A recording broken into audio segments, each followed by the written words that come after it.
పేరు నిఖిల్ వెంకటేశ్వర్ సార్. మా స్వగ్రామం వచ్చేసి జాస్తిపల్లి సార్. నేను ఖమ్మము ఫైనాన్స్ ఆఫీసులలో 8 సంవత్సరాలుగా ఖమ్మంలో వండుకుంటూ చేస్తున్నాను సార్. ఉండే క్రమంలో అక్కడ 2018 డిసెంబర్ 15న నేను ఒక ఫంక్షన్కి వెళ్ళి వస్తున్న క్రమంలో అక్కడ గుడిసెలేసుకుంటూ కనిపించింది సార్. నేను అక్కడికి వెళ్ళాను సార్. గుడిసెలు వేసుకునే వాళ్ళను ఎట్లా మీకు వచ్చినాయి ఏంటి అని అడిగితే మాకు భూదాన వాళ్ళు పట్టా ఇచ్చారని చెప్పారు సార్. అప్పుడు సిఐ గారు అప్పుడున్నటువంటి విఆర్ వాళ్ళందరూ కూడా వచ్చేసి వాళ్ళకు భూదాన బోర్డు చట్టబద్ధంగా ఇచ్చిందని చెప్పేసి మాకు చెప్తేనే మమ్మల్ని వెళ్ళిపోయాం సార్. తర్వాత అసలు దీన్ని నడిపేది ఎవరని మేము ఆరాధిస్తే UCCRIML party, unity centre of communist revolutionaries of India Marxist Leninist party రాష్ట్ర కార్యదర్శి పోలిబైన ముత్తయ్య గారు, పడిగ ఎర్రయ్య గారు, దండాల లింగయ్య గారు, లింగస్వామి గారు వీళ్ళంతా అడవి మద్దులపల్లి చెందినటువంటి వాళ్ళు నడుపుతున్నారని తెలుసుకొని మాది జాస్తిపల్లిగా సార్ పక్కన స్వగ్రామం కదా.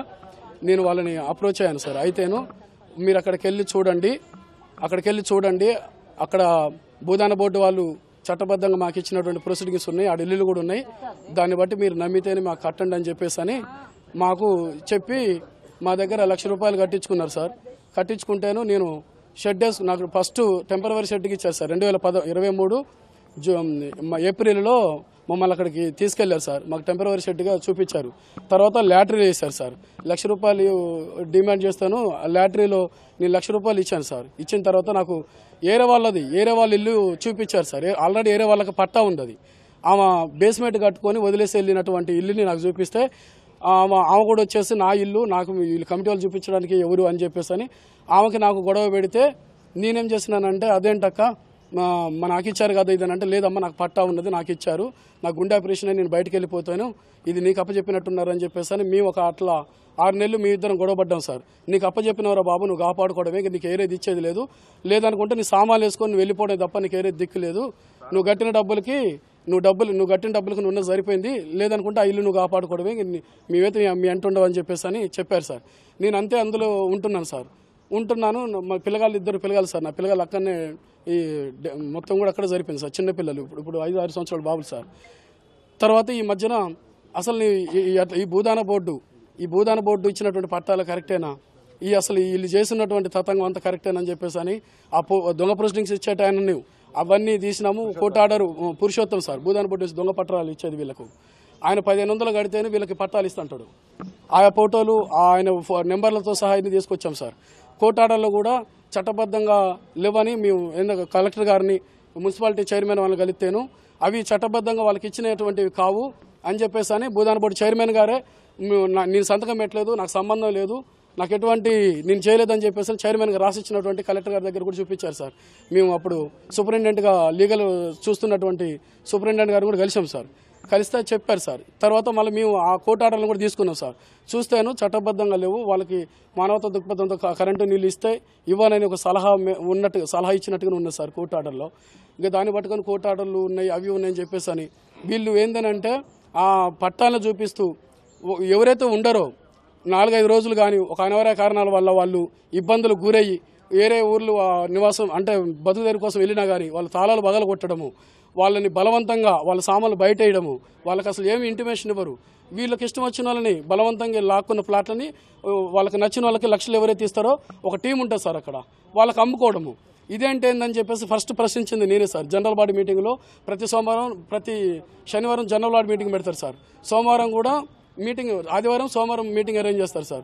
అసలు ఏంటి ఇక్కడ ఉన్న వాళ్ళు ఈ భూమిని పట్టుకొని బతికేటోళ్ళు, చెట్టు చామ కొట్టేటోళ్ళని ఇక్కడ మేము కరెంటు నీళ్ళు లేక పాములు తేళ్ళు అయినా గురుతున్నా కానీ చిన్నపిల్లలతో మేము ఉంటున్నాము, మీరు మా కళ్ళ ముందు ఏరే వాళ్ళకి అమ్ముకుంటున్నారని చెప్పేసి ఒక తిరుమల వెంకటాపాలెం దగ్గర తిరుమల హోటల్ ఆయనకి అమ్ముకుంటున్నప్పుడు నేను ఒక్కనే పోయి ప్రశ్నించింది సార్.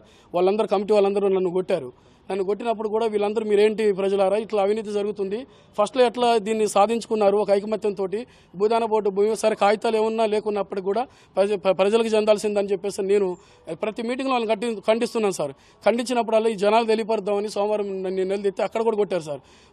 కృష్ణ వీళ్ళు మూట కొట్టారు సార్. తర్వాత మళ్ళీ ఏం జరిగింది, సీతారాములు అన్నని నేనని ఇద్దరం కలిసి ప్రజలందరినీ ఇంటింటికి తిరిగి చెప్పాము సార్. రాండి వీళ్ళు చేసే మోసాలు ఏంటో మేము చెప్తామని అంటే వీళ్ళు ఏం చేస్తారు, కర్రలు పట్టుకొని వచ్చేసి అసలు మేమేం చెప్తామని వినుకుంటే మళ్ళీ అప్పుడే అటాక్ చేశారు సార్. చేసిన తర్వాత మీకు కేసు పెడదామని వెళ్తున్నప్పుడు అసలు మేము మమ్మల్ని ఓరికోకుండా దారులు మొత్తం బంద్ చేయించారు. పోలీసులు మేము 100కు ఫోన్ చేస్తే గత్యంతరలేక మా మిసెస్ మా పిల్లల వాళ్ళు 100కు ఫోన్ చేస్తే అప్పుడు పోలీసు వాళ్ళు వచ్చారు సార్. వచ్చి మమ్మల్ని స్టేషన్ తీసుకొచ్చారు. వాళ్ళు ఏం చేశారంటే మేము ఒక మహిళని 55 సంవత్సరాలు ఉన్నటువంటి గడ్డి నరసమ్మ అనే మహిళను మేము గుంజినట్టుగా మీటింగ్ అని చెప్పి మేము గుంజినట్టుగా మా మీద కేసులు పెట్టించారు సార్. తర్వాత పోలీసు వాళ్ళు విచారణ చేసిన తర్వాత వాళ్ళు మళ్ళీ ఆ కేసుని రివర్స్ చేశారు సార్. తర్వాత మళ్ళా ఇట్లనేగా ఇదే జరుగుతుంది సార్. తంతు ఇట్లా అక్రమంగా అమ్ముకోవడం ఏంటి ఇప్పటికీ ఈ రోజు నిన్నటి వరకు కూడా అమ్ముకున్నారు సార్. 4 లక్షలకి 5 లక్షలకి ఇట్లా అమ్ముతానే ఉన్నారు. వచ్చిన వాళ్ళకల్లా వాళ్ళు అమ్ముకోవడమే. చెట్టు చెమ్మ కొట్టిన వాళ్ళే పాపం వాళ్ళు ఎక్కడ అనివార్య కారణాలు లేకుండా వాళ్ళు తీసుకొని వీళ్ళు అమ్ముకోవడమే. ఇదే తంతు నడుతున్నది. వాళ్ళని ఇంత ఖండించడం సార్. లాస్ట్కి నన్ను ఒక 6 నెలల క్రితం సార్ జూలై నెలలో జూలై 25వ తారీఖు అనుకుంటా నా ఇంటి మీద పడి నన్ను నా భార్య పిల్లల్ని 6 కొట్టడం స్టార్ట్ చేసి అర్ధరాత్రి 2:30 వరకు కూడా మంచి వర్షం సార్, బాగా విపరీతమైన వర్షంలో నన్ను కొట్టి నా సామాన్లన్నీ బయటేసి వెళ్ళగొట్టారు సార్. ఆ రోజు నేను నైట్ ఏడ్చుకుంటే సామాన్లు తీసుకుని వెళ్ళిపోయాను సార్. ఇప్పుడు నేను రెంట్కుంటున్నా. అట్లా అందరిని అంతే మోసం చేస్తున్నారు సార్. వాళ్ళు చట్టబద్ధంగా ఏలేబాయి అది వాళ్ళు చేసేటువంటి వ్యవహారం. అట్లా కోట్లలో వాళ్ళు గడించారు. పాప పేదలు ఇల్లులు ఈ మధ్య కూడా చెప్పాను, సొంత ఇల్లులు ఉన్న వాళ్ళంతా ఏకంగా అండి అవి పోతాయి వీళ్ళు చేసే మోసాలు కానీ కూడా చెప్పాను. కానీ వీళ్ళు కూడా పాపం వాళ్ళ మద్దతు ఎక్కువ ఉన్నది కదా సార్. వాళ్ళకే వాళ్ళ మద్దతు అంతా వండుకుంటూ ఉన్నారు సార్. ఇప్పుడు వాళ్ళు జనాలు పాపం సొంత ఇల్లులు కలిగిన వాళ్ళు వెచ్చించి కోట్లు లక్షలు వెచ్చించి అదే సార్ వాళ్ళని బాగా టార్గెట్ చేయడము. వాళ్ళని విపరీతంగా వాళ్ళని అసలు ఎంత ఫ్యూడల్ పద్ధతులనంటే ఎంత దారుణం చేస్తారంటే నరకం చూపిస్తారు సార్. వాళ్ళు ఎటువంటి గత్యంతరం లేని పరిస్థితులు చేస్తారు వాళ్ళు.